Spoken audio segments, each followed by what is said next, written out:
Barbershop conversation, guys. Feel free, hit the subscribe button. Don't forget August 25th, backpack giveaway, Inglewood, California. Over 100 kids getting a backpack. And two, September 28th, 100 black men strong. Let's go. Let's go get it. Show up and show out. Can't wait to see y'all. So let's talk about this. Let's unpack this. Let's unravel this. Sit down, fasten your seatbelts, because this is going to be a cathartic video. All right. On just us from a culture perspective, right? Black men. All right. Feel free to chime in if you're not, because this is definitely relatable to other cultures. I saw Floyd Mayweather Jr. Floyd Jr. I saw it because the names are going to get convoluted maybe. So I'm going to just say Junior and Senior. Okay, how about we do that? I saw Junior Saturday night at the Hall of Fame dinner come to his dad's rescue, right? And for me, I thought that was a powerful moment because honestly, I don't care what fight I see, and I've said this in videos past, I don't care knockouts, Deontay Wilder can knock somebody out. The most powerful thing I've ever seen in boxing, or I shouldn't say powerful, but no, top 5 things I've seen in boxing was that disagreement Floyd had with his father. And I was sitting there, and like y'all, you were sitting there cringing, like, and I watch it now as a 41-year-old man, and I think about the producers at HBO. Why did they air this? You know, I was looking at a clip that had 12, let's see how many, 12 million, over 12 million, 15,000 views, right? And I'm like, you know, Floyd was much younger and much more brash, so he probably wanted it to air. But I'm thinking, why did they air it? But because they did air it, you can see the growth in their relationship between Junior and Senior. And I thought that was a beautiful moment when Floyd said, when Floyd spoke for his father and embraced him, and more importantly, publicly protected his father. And I thought that was just eloquent. I thought that was bigger than him winning a WBC green belt. I thought that was bigger than him getting the check from the Conor McGregor Manny Pacquiao fight in the $300 million contract that he got from Showtime. That was a very powerful moment, and I hope that we as a culture and black men can see the correlation in that, in the growth that in which Floyd Mayweather. Now I know people are going to say, well, but Floyd has done this, but wait, Fred has this video ain't about that. This video ain't really about Floyd. I mean, Floyd is a peril, but it's about us. You understand what I'm saying? And it's well chronicled. It's well chronicled on this channel about me growing up without a father. And my last conversation with my father was an argument. My last conversation, the last words I ever heard from my father's voice was, "I have no regrets for not, would you have done anything different in raising me?" And he said no. And my dad was a wealthy man. And so wealthy meaning 6-figure man. Like, I don't know his property situation, nothing like that, his debt. But I'm just saying he made well over $100,000 a year. So that pain still resonates with me. I don't know when it comes out. I can't see it. I can't touch it. And maybe it comes out in the fact that I give back to my community. Maybe it comes back that I am a overtly protective father to my son Lincoln. Maybe it comes out in me being a womanizer in my younger age and having hundreds of women. I don't know when it is, but I'm using this channel to be as transparent and as open as I can be, because watching Floyd in that moment was very similar to the last conversation I had with my father. And I was about to knock my father out. I was about to beat him up. Right across the street from Harlem Hospital, 137 Lenox Ave. And I told you guys my father had the only hardware store in Harlem. Right directly across the street from that statue at Harlem Hospital was my dad's hardware store. And that's the truth. And I was on the verge of beating my father to a pulp. My grandmother was there. My mother was there. Dre was there. This was 2007, 2008, and my auntie was there, and I don't know why I didn't beat him up. My stepmother was there. I have no idea why I didn't beat. I mean, it wouldn't have been a fight. You know what I mean? And I was just, I was hurt. I was devastated. And to see Floyd go from that moment where he literally wanted to beat his father's ass because of the pain that he's caused, and it hashed out in that moment, right? And to see him protect his father is who we need to be. You know what I mean? There's a lot of shit going on in boxing where people don't like each other, and but at the end of the day, maybe again, that's why I am inherently attracted to father-son relationships in boxing. I have there's a level of empathy in me, or pain that I want to turn into pleasure, or pain. Pleasure may be the wrong word, but pain that I want to turn into great feelings. I don't know that to be true. I can't define it, but I want my plight as an empty, as with not having a father. So children that don't have a father can realize it and not have moments like I had with my father, and not have moments like Junior had with Senior.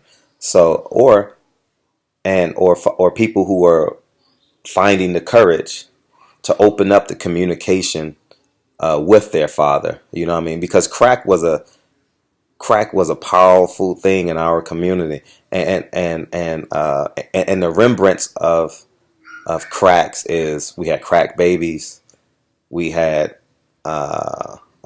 torn down communities, poverty. Poverty was the biggest punishment to crack.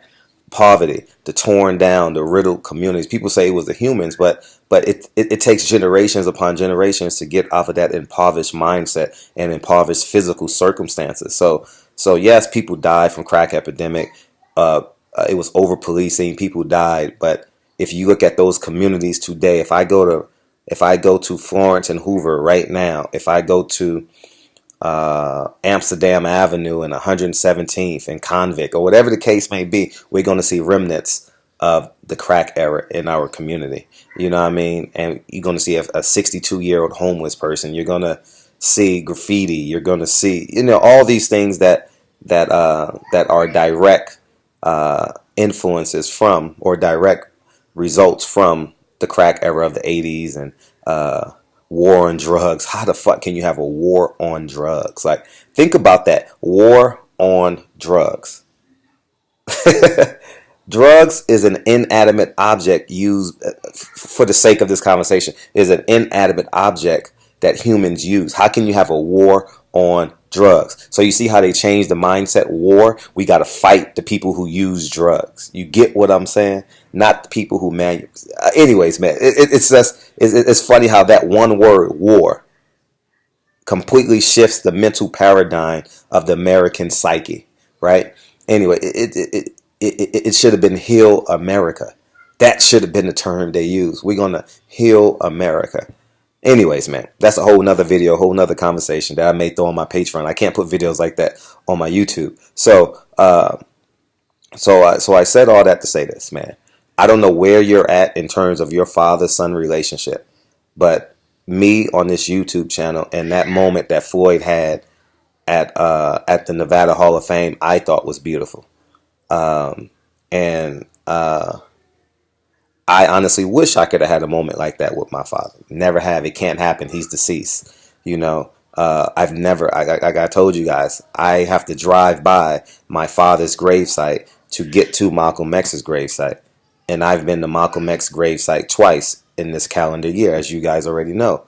And I have to drive through the Bronx to get to Malcolm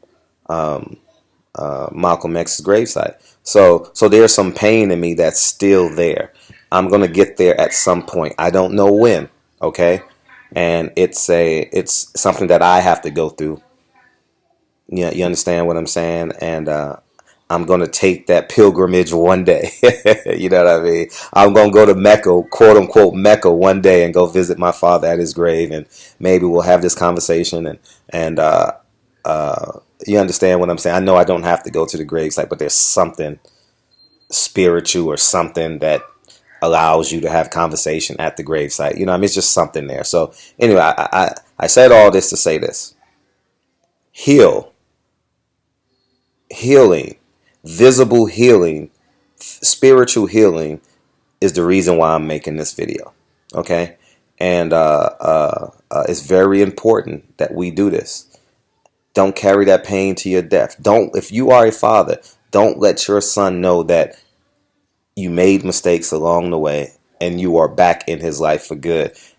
To the fathers who are doing a great job consistently every day in their child's life, stay that, be that, get better. Okay, don't compromise for no reason at all. Okay, and I love y'all, and I applaud Junior and Senior for that moment.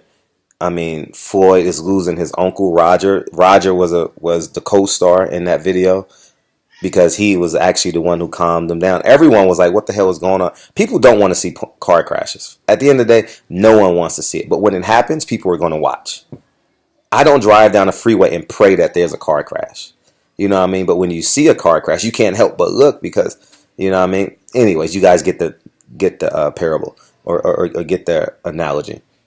And I said Floyd Jr. is losing Roger. I saw him in a wheelchair my last fight in Vegas. I saw him at the Robert Easter fight, and he was a wheelchair in the back, and my heart just, like, it's just weird how, like, you become attached to these people in boxing, and you don't even know them. I haven't had a conversation with Roger Mayweather in 6 years. I remember him sitting on the white chairs in the Mayweather gym. When you walk in, there's some white chairs to the left. And my last conversation with him, I don't know what it was about. You know what I mean? But I remember going in his gym about 6, 7 years ago. That's the last conversation I've ever had with him. You know, and he looks like he's had some health complications. You know, and I saw the Floyd Sr. interviews this weekend, and he didn't know who Sean Porter was or Earl Spence was. And my heart is like grabbing at that interview. Like, I don't know, I'm emotionally invested in this from, I don't know, as many of you guys are. So I feel like there's a level of empathy and pain that I go through. You understand what I'm saying? And I know you guys felt the same way when you saw that interview. And I applaud all the fathers out there. I applaud all the sons who are obedient to their father. I applaud all the fathers who are leading by example. I applaud all the sons who are following and learning to become great men. It should be celebrated. And I know I'm speaking to a few men out there, no matter the race, age, culture, who have estranged relationships with their child. Whether it's a daughter, whether it's your son, it's very important. It is very, very important that your child, when he thinks of a man, you are his first thought. Okay? It is very, very important that the daughter that you create is the first man she falls in love with. You hear Kennedy in the back playing. You understand what I'm saying? You can hear her screaming and running around and all that. It's just very, very important that we be there as men. So anyways, man, I can go on and on, but 13, 14 minutes is enough for this video. You guys get the point. Barbershop Conversations, August 25th, backpack giveaway, over 100 backpacks to give away. September 28th, 100 black men strong. Salute the junior, salute the senior. I absolutely love that moment. And I honestly wish I can have that. I wish I could have had that moment with my father. I repeat, my last conversation with my father was basically almost fisticuff. So Barbershop Conversations, man. Feel free to hit the subscribe button. Talk to you guys soon. Peace.